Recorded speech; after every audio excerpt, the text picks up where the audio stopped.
Bonjour à tous, nous sommes dans un décor que vous reconnaissez peut-être, celui du Bureau des légendes, l'une des séries françaises les plus regardées en France comme à l'étranger. Et c'est de cela dont nous allons parler dans cette émission, le succès des séries françaises. Tout d'abord, qu'est-ce qui fait une bonne série? On vous donne la recette. Les séries américaines, elles inondent nos écrans, télévision, plateformes de streaming, difficile de passer à côté. Rien qu'en 2017, 487 séries ont été produites outre-Atlantique. Et pendant ce temps, les Français tentent de rattraper leur retard, en misant sur des méthodes de production à l'américaine. La plus emblématique, le Bureau des légendes. Un budget de 16 millions d'euros par saison, et surtout le défi de proposer chaque année la suite des aventures de ces espions français. Un pari réussi, encore impensable il y a quelques années.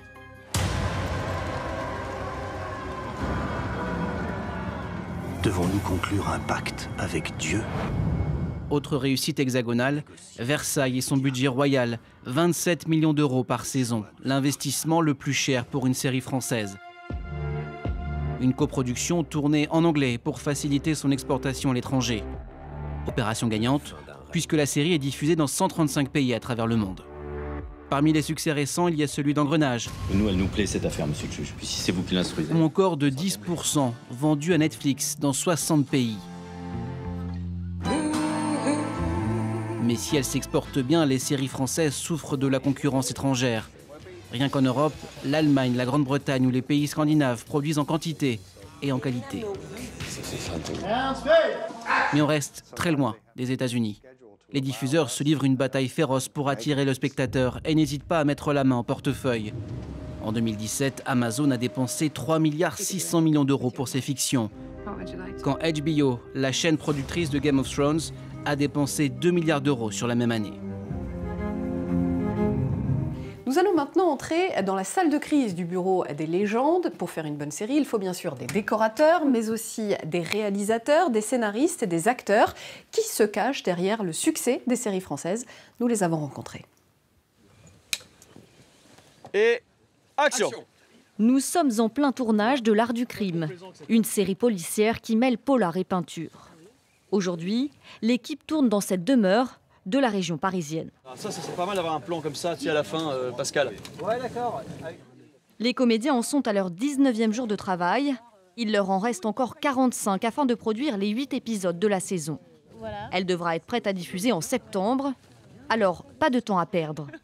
C'est mon histoire. On fait des changements de costumes comme au théâtre. Au théâtre, tu sais, tu vas dans les coulisses, paf, on te change de veste. Et ben là, c'est exactement la même chose. Alors que par exemple, à la au cinéma, t'attends, t'as un peu de répit, quoi. Les acteurs doivent donc rapidement trouver le ton juste. Un défi, même si l'équipe est aujourd'hui rodée. Il s'agit de la saison 2. Le style et les personnages de la série sont déjà bien définis. Exactement comme une histoire d'amour, c'est-à-dire qu'il y a des choses bien qui sont propres au début, qui sont super, mais qui du coup rendent les choses un peu plus fragiles. Mais il y a une fraîcheur des débuts qui est super, et en même temps, quand une histoire d'amour s'installe, c'est peut-être un petit peu moins frais, mais c'est un peu plus solide. Et tant mieux pour le réalisateur qui n'a pas non plus le temps d'improviser. Et faites-moi courir les chevaux derrière. Chaque séquence qu'on tourne, on sait qu'on n'aura pas le droit de la retourner, donc il faut taper juste. Alors qu'au cinéma, il y a toujours des petites parenthèses, on se dit bon, on pourra retourner une scène plus tard, etc. À la télé, on n'a pas le droit, il faut que chaque scène, chaque plan soit... qu'on doit être sûr de nos choix. Des impératifs qui impliquent une organisation très précise. Pour être efficace, Laila Marakchi, l'une des réalisatrices du Bureau des légendes, n'a pas de recette miracle. Elle s'en tient à ce qu'elle doit faire. Mon travail au quotidien, vraiment, je suis un technicien comme un autre sur cette série. C'est-à-dire qu'on est toute une équipe. Je ne suis pas impliquée dans l'écriture. Donc, en général, je sais plus ou moins la mise en place de la scène avec les plans que je dois faire et pas plus. Derrière chaque série, il y a d'abord un scénariste. Marc Herpoux est co-auteur de la série policière Les Témoins. Intrigue, rôle, dialogue, il décrit chaque scène dans ses moindres détails. Un homme, la quarantaine, essoufflé, court au milieu des bois. L'homme tente de se cacher, mais en vain. L'échappatoire est sans issue et notre homme se fait prendre. Vous voyez, là, il n'y a pas aucune intériorité et il ne doit pas y en avoir. Nous, on est là pour décrire ce que l'acteur va devoir jouer, ce que le réalisateur va devoir filmer. Il vaut mieux que ce soit même mal écrit, mais que ce soit très clair pour tout le monde, plutôt que de faire des effets de style qu'on ne pourra pas reproduire sur l'écran. Autre contrainte pour le scénariste, écrire pour plaire à une audience particulière. En France, les séries policières ou à suspense sont les plus prisées, ce qui laisse peu de place pour des genres plus originaux. C'est une censure implicite où on s'auto-censure, on s'interdit parce qu'on se dit le public va... À l'avance, on se dit le public va pas venir, le public va avoir peur, le public va fuir, il va pas allumer sa télé, il va... Voilà. Des contraintes qui ne freinent en rien l'imagination, même si le scénariste reconnaît que pour être efficace et plaire, un scénario doit toujours rester crédible.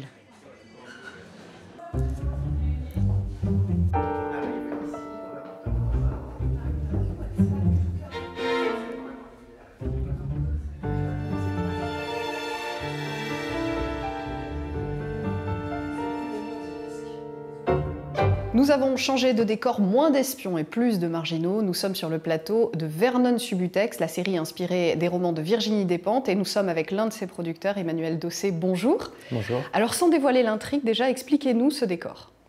Nous sommes chez Vernon en 2018. Il habitait au-dessus de son magasin de disques et il vient d'être expulsé. En fait, il a été expulsé hier, puisqu'on a tourné cette scène hier. Vernon Subutex, pourquoi est-ce que vous avez pensé à l'adapter en série plutôt qu'en film? C'est l'occasion de vraiment parler de la société française et donner du temps à la narration. Et Vernon Subutex, parce que c'est une sorte de comédie humaine sur la société contemporaine, parce qu'il y a énormément de personnages, nous semblait se prêter parfaitement à l'adaptation en série. Aujourd'hui, les séries, plutôt que les films, c'est un genre qui se vend bien comme producteur? Moi, je n'ai jamais été producteur de cinéma. Dès mes années d'études à la FEMIS, je voulais être producteur de séries. Parce qu'à l'époque, il y avait eu une révolution dans les séries aux États-Unis, révolution qui n'a pas été totalement perçue en France, mais qui était la révolution HBO, l'arrivée des Sopranos, Oz et plus tard The Wire. Et je me disais, en tant que producteur, parler à un nombre très très important de spectateurs et en même temps capable de parler de sujets, de vrais sujets de société, dans un rapport long avec des spectateurs, ça seule la série peut le faire, alors que le cinéma, malheureusement, lorsque le cinéma se veut très populaire, il a tendance à faire de la comédie avec des têtes d'affiche. Alors, vous êtes co-directeur du département série de la FEMIS, l'école de cinéma. Vous parliez de révolution de la série aux États-Unis. La France, elle a fait aussi sa révolution série, mais ça a pris du temps. Pourquoi?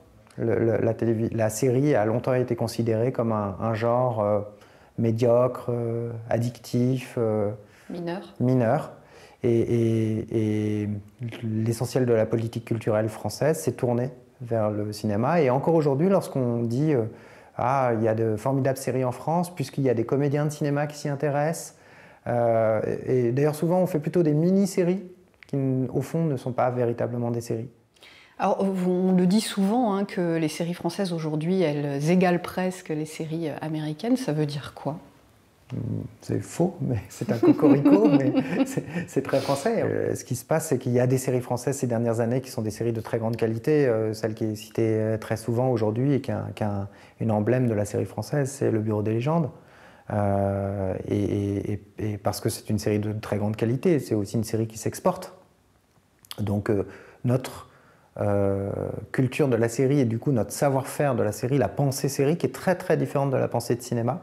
Être producteur de série et de cinéma, c'est très différent. Être auteur sur une série ou auteur dans le cinéma, c'est pas du tout le même métier. Donc cette culture de série est en train de progresser. Il y a un environnement économique qui évolue, qui est plein d'angoisse, puisque c'est la révolution numérique que connaît notre secteur, qu'il y a effectivement des acteurs très puissants américains qui sont en train d'arriver en France. Donc ça inquiète tout le monde. Et en même temps, dans ces périodes de renouveau, eh bien, c'est un espace de liberté pour les créateurs, un espace d'expression qui est en train d'arriver et qui, moi, me laisse très optimiste pour l'avenir de la série. Oui. Est-ce qu'on pense à l'export lorsqu'on crée une série ou est-ce qu'on y pense ensuite? Moi, j'ai co-créé une série qui s'appelle Un village français, dont on peut se dire à la base, un village français ne va pas s'exporter, puisque ça s'appelle Un village français. Donc c'est fait pour le public français et paradoxalement, elle s'est extrêmement bien vendue à l'étranger. Ce qu'on peut vendre à l'étranger, c'est la spécificité de notre culture, et certainement pas la copie de séries américaines. Parce qu'on trouvera toujours l'original meilleur que la copie. La bombe de la guerre. Petit un grand chef, mourir ne sert jamais à rien. On a tous du courage, mais pas pour les mêmes choses. Quel est l'avenir de la production française? Est-ce qu'on va continuer à avoir des policiers qui ont fait les grandes heures de la production française, ou est-ce qu'on va se tourner vers d'autres genres, le fantastique, les dessins animés? Dans les années à venir, plus personne ne regardera plus jamais les séries en direct, mais regarderont les séries qu'ils ont décidé de regarder au moment où ils ont décidé, sur les tablettes, sur leur téléviseur, mais non pas à la télévision, mais sur leur téléviseur, sur des écrans. Et dès lors, moi j'ai absolument rien contre les polars, mais par contre, toutes les séries qui commencent par un meurtre et qui a fait le meurtre, et à la fin il n'y a aucun doute sur le fait que le héros ou l'héroïne va avoir résolu ce meurtre et que tout va bien rentrer chez vous, ça, ce type de série qui est très très majoritaire aujourd'hui en France, je pense que les moins de 50 ans ne les regarderont plus. Merci beaucoup Emmanuel Docet d'avoir été notre invité. Merci à vous d'avoir suivi cette émission. Vous pouvez maintenant recommencer à regarder votre série préférée. Nous on se retrouve très vite sur France 24.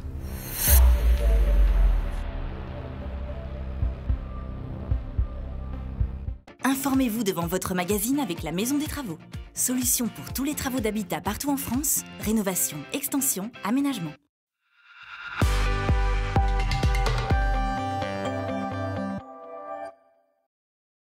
Chérie, ça va pas? T'inquiète pas, ça va aller. Vous ne soignez pas votre famille comme ça. Alors pourquoi ne rien faire pour vos plantes? Avec Fertiligène, débarrassez votre jardin des insectes nuisibles et protégez-le efficacement. Fertiligène. Votre jardin a besoin d'amour et de Fertiligène. Marre des mauvaises herbes? Utilisez le désherbant d'origine végétale Fertiligène. For a second there, I thought you disappeared. It rains a lot this time of year. And we both go together if one feel around. No, no. And I miss you. I'm going back. Des salles de bain modulables pour tous les espaces et à prix bas. C'est toute l'année chez Castorama. Castorama, ensemble on peut tout faire. Home is everywhere I go with you. No stars too far away. Parce que l'immobilier, ce n'est pas qu'une question de mètres carrés. Chez Century 21, on vous trouve le bien qui vous va vraiment bien. Century 21, parlons de vous, parlons bien.